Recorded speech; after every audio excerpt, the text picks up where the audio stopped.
nothing. So let's go to our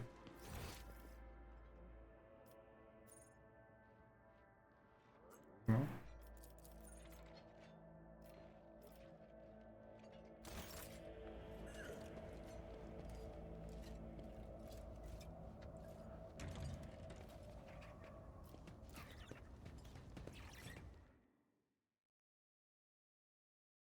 Stakes.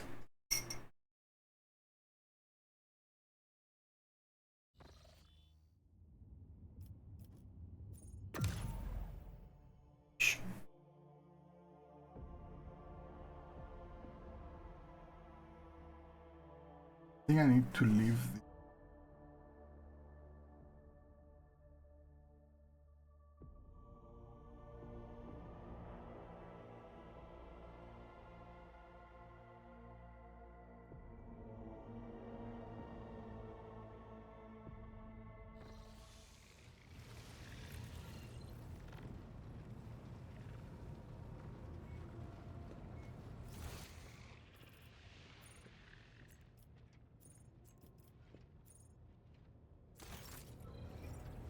Lord Captain.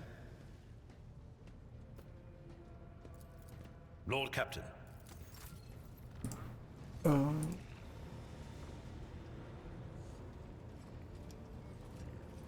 have something.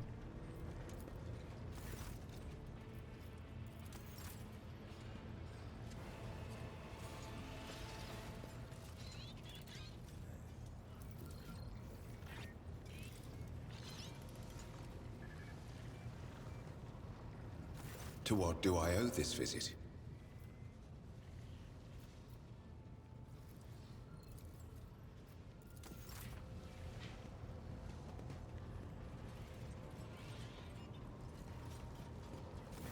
May the Exalted One protect you.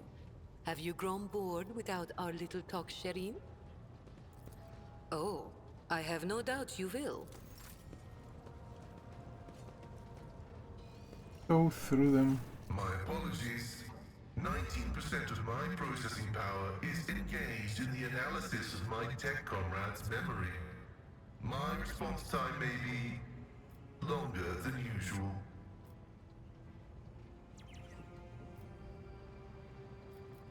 And have you found anything out? The data is scarce.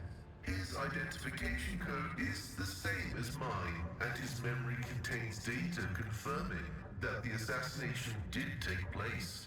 Unfortunately, some of his memory was damaged by pulses broadcast by his battle harness.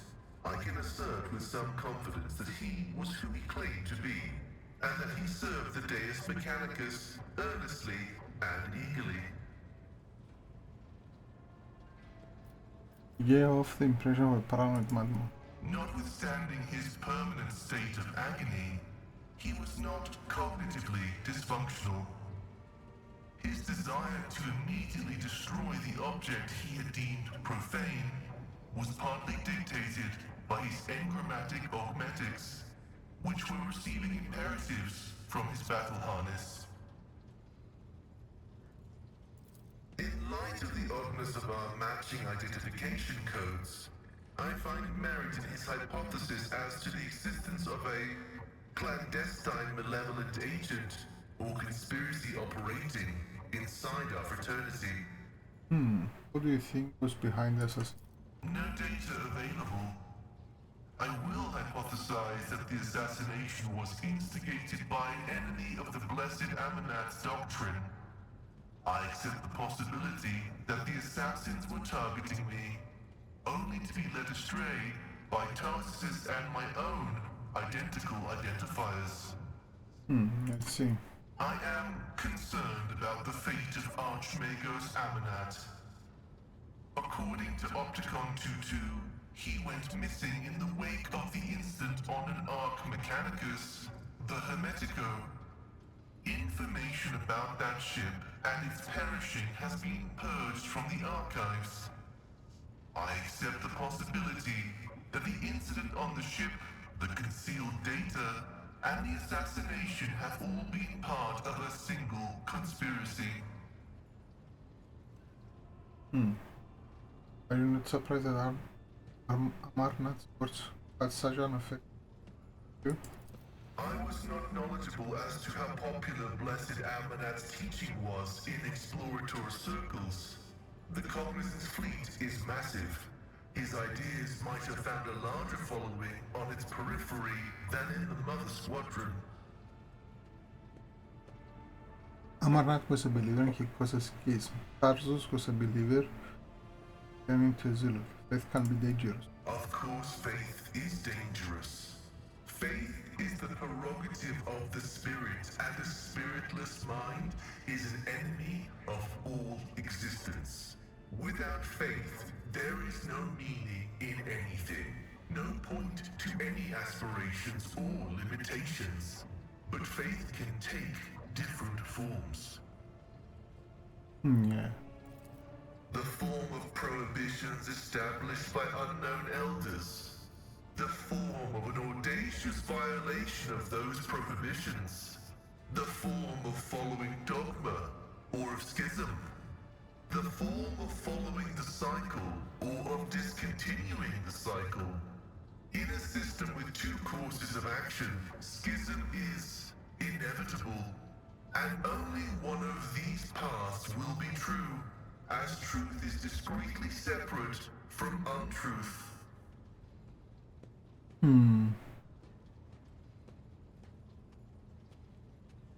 Did Amarnath believe the Eltress to be in error? Amanats did not reject any one specific prohibition, but found their cumulative effect to be oppressive. The system of rigid limitations had confined seekers of knowledge to a circular track, spelling doom for the thinking mind. And that cycle of repetition had to be broken. That was why he was dubbed the Messiah of Discontinuing.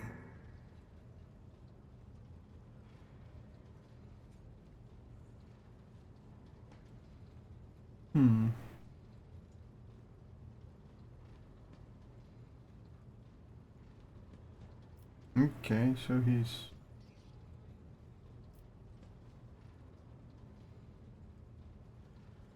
My faith is more than a mere sequence of ideas. Sometimes come into conflict with dogma, and I have been given the gift of will to sub. The Omnissiah has bestowed upon us the supreme mission, the quest for knowledge. The fact of its existence confirms that reason is yet to comprehend and quantify the universe in its entirety. This precludes the existence of any prohibition that could be considered universally relevant. All limitations need their exceptions, yet exceptions belie the inviolability of prohibitions. Perhaps you'll be able to find out more. I will continue my research into the Blessed Martyr's memory with all due reverence. Must take my leave. May your labors be effective and fruitful. I didn't save.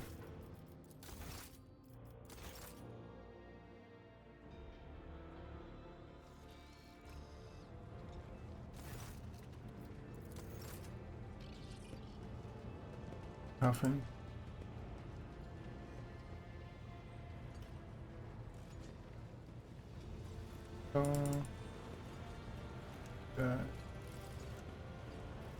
Yeah.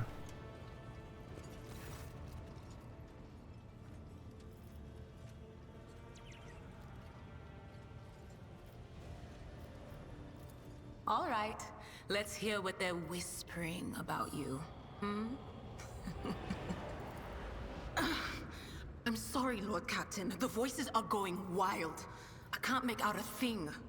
I'll try to rein them in somehow. But for now, of course, always at your service. When You did something. We did. Domin.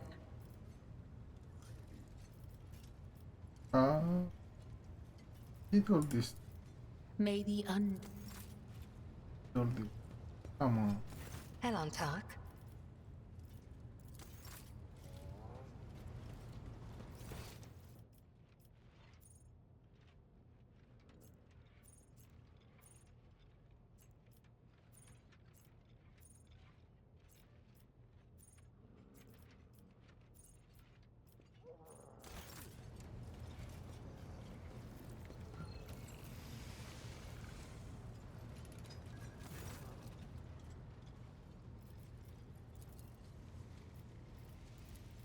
For us.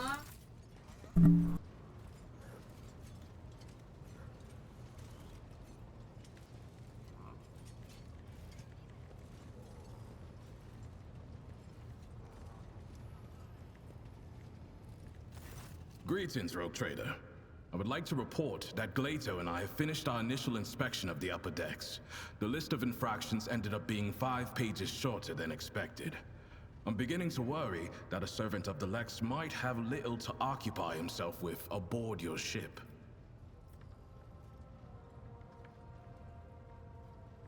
Shall we discuss the mission on Thasera? Of course. Which part?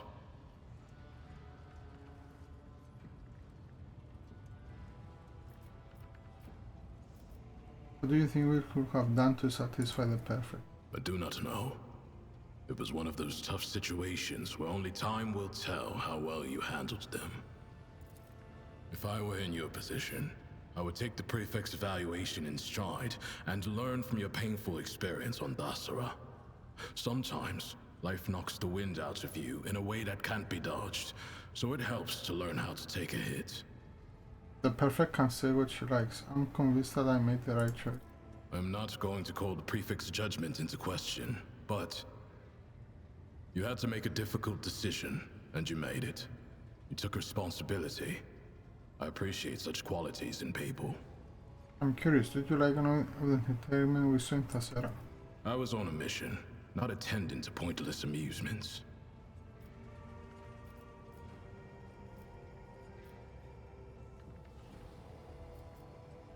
There must have been something that appealed to you. Very well. If you insist, let me think about it one more time. The wine smelled like wash. The imposter hunt was a plot. I failed to see anything appealing there. And the rest of the festivities had all the characteristics of degradation. I believe that covers everything. Nope, wait a second. I don't know why, but I enjoyed seeing that augmented beast roam free.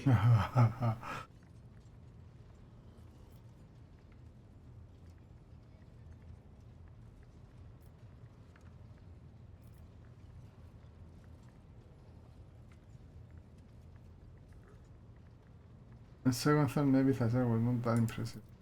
I am certainly no expert or point of reference on this subject. Perhaps you are simply hard to impress. You are a rogue trader, after all. We could Enough about discuss it. something else.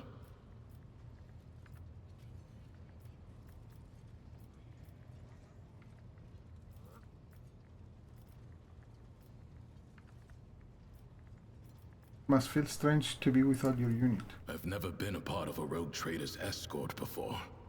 That said, I adapt to change more quickly than you might think. And as long as Glato is with me, I can handle any transition. About your cybermaster. You hear that, Glato? The rogue trader himself is asking about you. Why did you call him Glado? His serial number is GL80. Glato is easier to say in Gothic. Many give their cybermastiffs striking names like Slayer or Thunder. I'm fine with Glato. What can your dog do? He mostly provides combat support. He is trained in both lethal and non-lethal ways of disabling a target, with the ability to analyze a situation and then decide on a course of action. Glato is a good tracker too, and he can spot basic evidence. He also knows over 100 commands. In general, he is more resourceful and diligent than most people I've met. What about his automatic? Glato, ready! The frame is mostly metal, with armored plates covering the vital segments. The jaw is reinforced. Crunching a leg off is like tearing a hair out for him. I don't even know a tenth of all the things Glato is fitted with, but it's an impressive list to be sure. Take the sensors in his nose for one. A cybermastiff is like an odor analysis laboratory. Alright, that's that.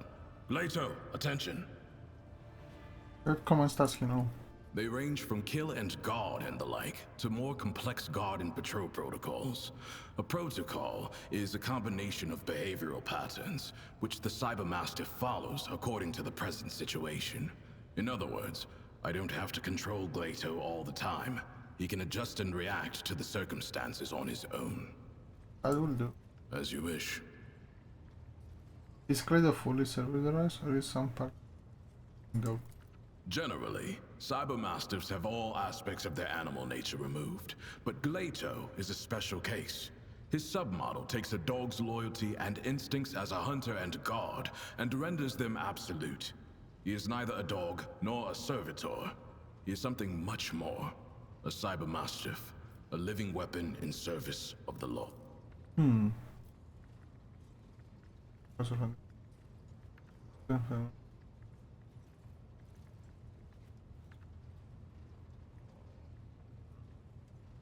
You talk about him as a tool. Do you feel attached to your dog at all? Glato is not a pet. He is an instrument of justice, as am I.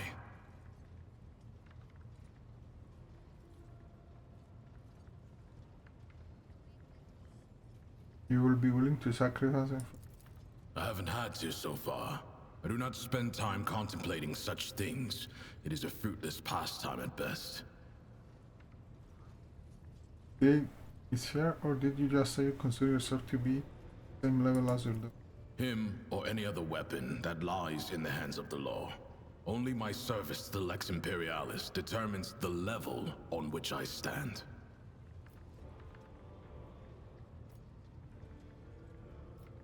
Duty comes before attachment. Admirable. So, we understand each other. Good. He only listens to you then? Correct. Both his training and his augmetics ensure that Glato only accepts orders from me or from my superior officers. Apart from having the obvious benefits, it also serves to prevent disarray on missions involving multiple Cybermastiff handlers. I see. Hello, Glato.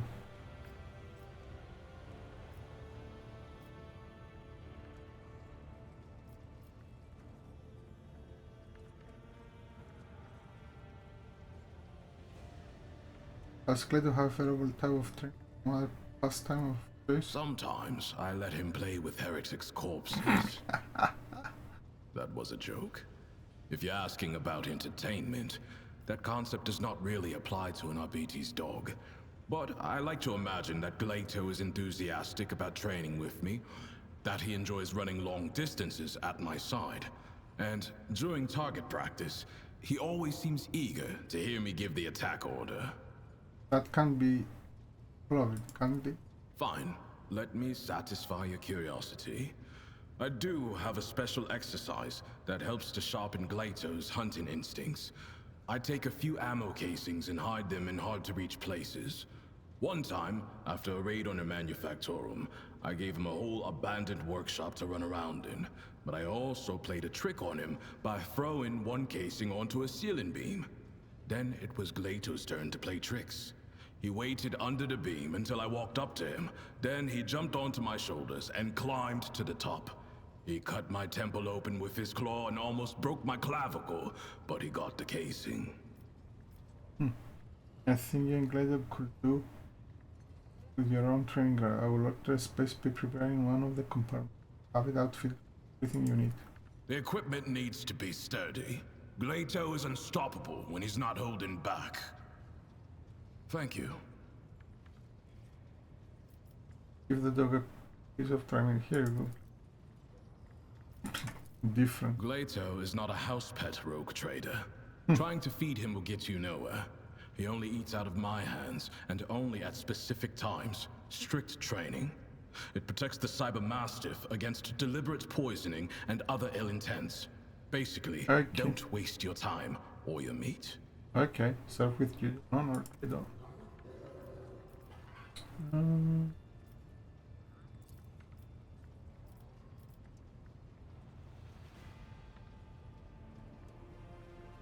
Okay, let's do them.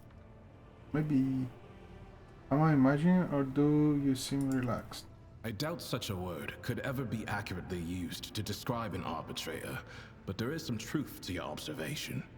Since we're not in combat, I permit myself to stand at ease, which is to say, I'm standing by on full alert. That means we can resolve it. A rogue trader and an arbitrator. You have an interesting notion of normality. Well, I'll try not to disappoint you with my conversation skills. Tell me about the Adeptus RPG. We are servants of the God Emperor's law, made manifest in the Lex Imperialis. The Adeptus Arbites uphold order on the scale of the Imperium and bring merciless punishment to offenders. What types of crime do you usually handle? The most significant ones. Beyond the Expanse, the Arbites not only enforce tithe collection, but also ensure that every planet obeys his law and that the Imperium's authority remains unchallenged. Corrupt governors, crime syndicates, rebels. Not a minute goes by without some parasite trying to take a bite out of the Imperium.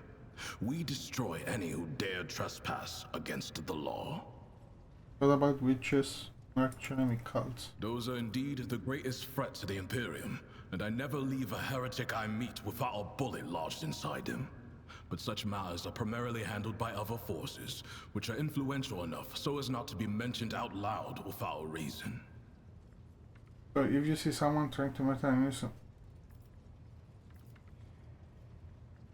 innocent man whose life is legitimately ended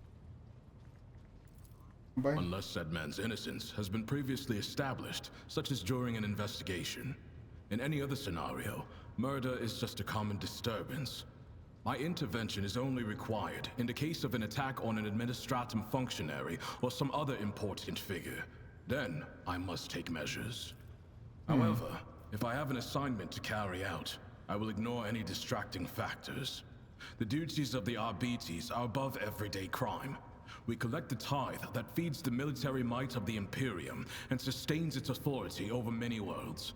To be bogged down in trivialities is to commit a criminal waste of time and resources that have been granted to us to serve the absolute of the law. Well, record manners did follow your word. Your suggestion that I could have prevented the disappearance of a star sounds almost flattering. And yet, I never dodge responsibility. Let the Emperor, in the hour of his final judgment, determine the measure of my guilt in what happened. I wish to ask you about something else. I am at your disposal. Just how far do the powers of Adeptus Arbites extend? As you saw for yourself on Rykad Minoris, quite far. The Arbites passed the sentence and carried it out summarily. Only the highest echelons of Terra and servants of the Inquisition and rogue traders here in the Expanse can expect the privilege of a trial. Planetary governors, nobility, clergy, to an arbitrator, they are all equal before the law. What is the mission of Adeptus Arbites? To collect and guard the tithe. That does not mean we ignore other violations of the Lex Imperialis. We simply act within the scope of our limited resources, the first of which being our small numbers. Here in the Expanse, many believe themselves to be too far from the civilized parts of the Imperium to have need of the law. The presence of the Adeptus Arbites helps to remind those people that the Lex Imperialis is in effect wherever there is at least one human being.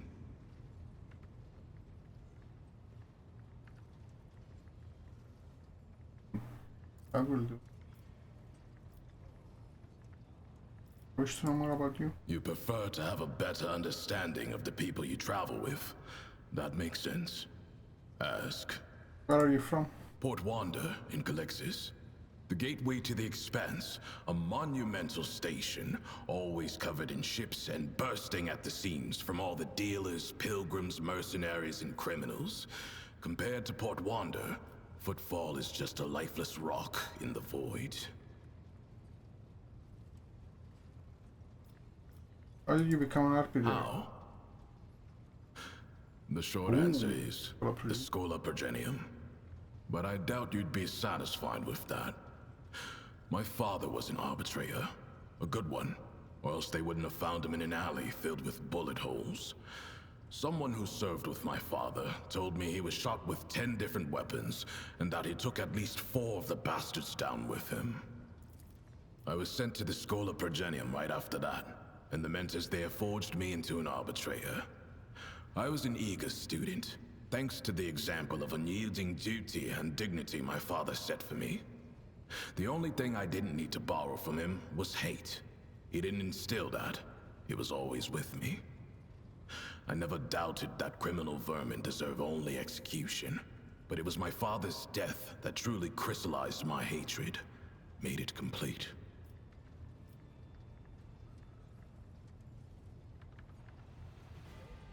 Are you able to avenge your father? No, I didn't want to. There was a time when I wasn't sure what to think of my father's death. Or rather, I tried not to think at all. I didn't look into the case, or for any other reason, to go back to Port Wanda. Arbitrators are never assigned to their homeworlds anyway. But when I was leaving Calixis, our ship spent several days docked at the station, and so I permitted myself to go to the spot where my father was killed. I stood there for a while, and nothing. I knew that another arbitrator would have already seen the investigation through. I had nothing left to do there. You haven't said a word about your mother. Who? From what my father told me, she was a principled woman of poor health. She died in childbirth. Not having known her might be the sole regret of my life. It seems that you're born to become an architect. Born? I don't believe in predetermination, but I know that every man's destiny is to serve the Imperium. In my case, the Imperium deemed me worthy of an Arbite's rank, a heavy shotgun, and Galato. Not sure what else there is to wish for. What brought you specifically to the Koronus? You should ask the Marshal. I got my assignment, and that is all I know. I assume it's due to my experience. Collecting tithes from worlds bordering on savagery, and where people haven't seen a living arbitrator in 3 generations, is a task best left to a veteran. What kinds of assignments did you handle before you were appointed? I suppose I have what you would call a proven and diverse track record. Investigations, rebel suppressions, punitive raids, dozens of completed operations. Where in the Koronus Expanse are you living prior to coming to my ship? On Dargonus, Lady Theodora gave the top level of one of the spires over to the Arbites. A noble house used to occupy it, before it decided to stick its hand into the dynasty's coffers. By offering us such prominent lodgings, your predecessor both reinforced her ties to the Arbites and made an unambiguous gesture toward the nobility. She was a shrewd woman and unforgiving. How did you fight Dargon? I must admit, I was pleasantly surprised. I'd expected something far less civilized, given that the Koronus Expanse is on the outskirts of the Imperium. Instead, Dargonus may even compare to some Calixian worlds in status and stability. Thanks. Have you been on any especially dangerous cases? I would like to hear your accomplishments. There was this one time. I was part of a raid on a gang of mutants. I excelled in battle, received an award, and was promoted to Proctor. That is all. You're not getting off that easily, so more details. Very well. Have you ever been eaten alive? I have. Well? That raid I mentioned was compromised. The enemy had been tipped off to our operation, and we had walked into a trap. Some mutants decided to chew my arm off. That was a mistake. Since I couldn't free myself, I pushed my hand down his throat, grabbed something inside, and used him as a shield. While the thing was gnawing on my bones and spraying me with ichor and my own blood, I opened fire on the rest of the scum. That little maneuver bought my unit a few critical seconds. Unfortunate to be fighting on the same side as you. Fortune has little to do with it. You have formed an alliance with the Arbites, just as your predecessor did. My presence here is only the expected result of your decisions. Let's talk